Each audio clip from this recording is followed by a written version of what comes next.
আজ দেখাচ্ছি মা মনসার দর্শন। তো মা মনসার মন্দিরে, যারা কাকুরগাছি মা মনসার মন্দিরে যেতে চাও অবশ্যই একবার গিয়ে দেখো। গেলে আমি বলবো যে এত সুন্দর মনের শান্তি তোমরা কোথাও পাবে না। জানি না কেন আমি যেতে পারছি না, মানে আমি দেখেই অনুভব করতে পারছি যে মাকে দেখলেই যেন ভালো কিছু হয়। তোমরাও একটু মাকে যথেষ্ট পরিমাণে মন থেকে ডেকে দেখো, আমার বিশ্বাস মনোবাসনা অবশ্যই পূর্ণ হবে। আমার মনোবাসনা পূর্ণ হয়েছে, তো সেই জন্যই কথাটা আর কি বলা। তো যাই হোক, সম্পূর্ণ ভিডিওটা দেখতে এই ভিডিওটা, এই যে মানে সত্যি কথা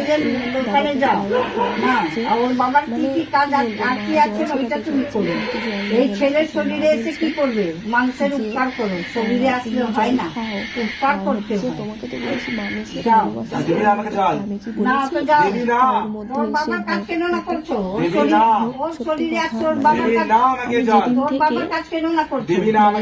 ছাড়ি বা মায়ের ভিডিও দেখি, যাওয়ার ইচ্ছে আমার, কিন্তু আচ্ছা অ্যাড্রেসটা হচ্ছে হাওড়া থেকে কাকুরগাছি লেন 274 কাকুরগাছি মন্দিরে যাবে, দেখিয়ে দেবে তোমাদেরকে। তো যাই হোক, তারপরে যেটা বলা, আমি অ্যাড্রেসটা পুরোটা ভালো করে তোমরা একটুখানি মায়ের মন্দিরে গিয়ে দেখো, আমাকে তারপরে জানাও। মানে জিজ্ঞাসা করেছে দিদি অ্যাড্রেসটা বুঝতে পারছি না, আমি অ্যাড্রেসটা আজকে ফটো পোস্টের মাধ্যমে শেয়ার করবো। লক্ষ লক্ষ ছেলে মেয়ের মনের ইচ্ছা পূরণ করেছেন মা আমার। কে বলতে পারে এই ভিডিওটা শেয়ার করলে হয়তো মা তোমার মনের ইচ্ছাও পূরণ করে দিতেই পারে। জয় মা মনসা। আমি কি বলবো, লক্ষ লক্ষ ছেলে মেয়ের মনের ইচ্ছা পূরণ করেছেন মা। বিশ্বাস, মানে আমার সত্যি কথা, মানে মন থেকে আমি এত ভালোবাসি যে কি বলবো। আমি জানি না কবে যেতে পারবো মায়ের মন্দিরে।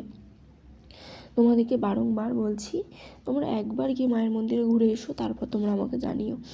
আর যেটা হচ্ছে, মায়ের মন্দিরে যাবে যে মা না টানলে কেউ যেতে পারবে না। মায়ের যখন টানার হবে তখন তোমরা যেতে পারবে। তো যাই হোক, এই হচ্ছে ভিডিও মায়ের মন্দিরের। আর আমি যদি তোমাদের এর মধ্যে যাই অবশ্যই লাইভ ভিডিওর মাধ্যমে দেখাবো। আমি আগেও বলেছিলাম, কিন্তু আমি যেতে পারিনি। আমার যাওয়ার কথা ছিল কালকে, কিন্তু কিছু সমস্যার জন্য আমার যেয়ে ওঠা হয়নি, মানে কিছু ব্যস্ততার জন্য।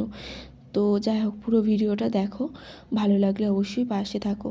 আর দেখো, এই যে মা যে দেখাচ্ছে পদ্ম ফুলটা নিয়ে, সত্যি একবার বিশ্বাস করে দেখো।